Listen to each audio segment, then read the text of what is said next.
Jessica here. I'm an orthopedic and women's pelvic health physical therapist.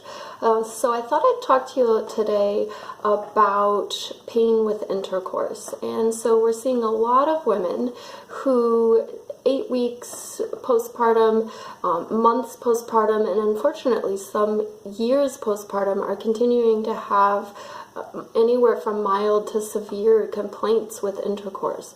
And so what's happening with a lot of these women is they're just enduring through the pain, or they stop being sexually active with their partners.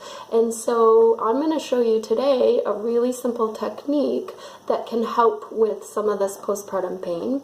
And so this technique could be for you personally if you're experiencing this, or you can use this video as a resource if your clients are continuing having difficulty with intercourse. And the other thing I'll say real quickly is that it could be any sort of restriction, so even inserting a tampon or having a comfortable pelvic exam as well.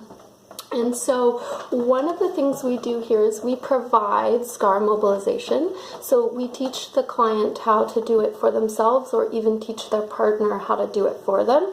And we use this vitamin E oil. This is really high quality stuff. It's a little expensive.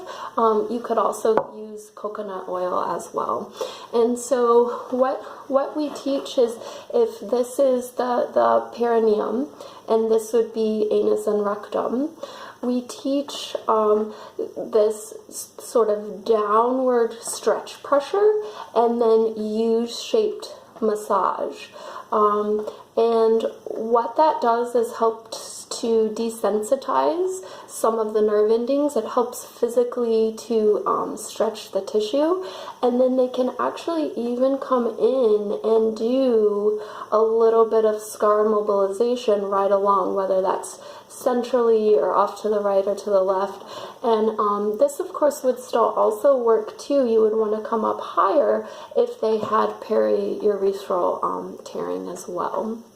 And so that's one good technique. I often tell people that if you were to grab the inside of your lip and kind of pull, it feels a little burny, stingy a little bit, and that's the sensation you're going to probably feel when you're doing this. And that's a safe that's a safe sort of pain, and they wouldn't want to work beyond anything beyond that. So the other thing I would have you do is access our other video on learning a pelvic floor drop. So as that pelvic floor drops down and kind of opens and expands, that's improving circulation. That is really gently mobilizing the scar. And so we have a really good video on that, as well as diaphragmatic breath video, which is really important.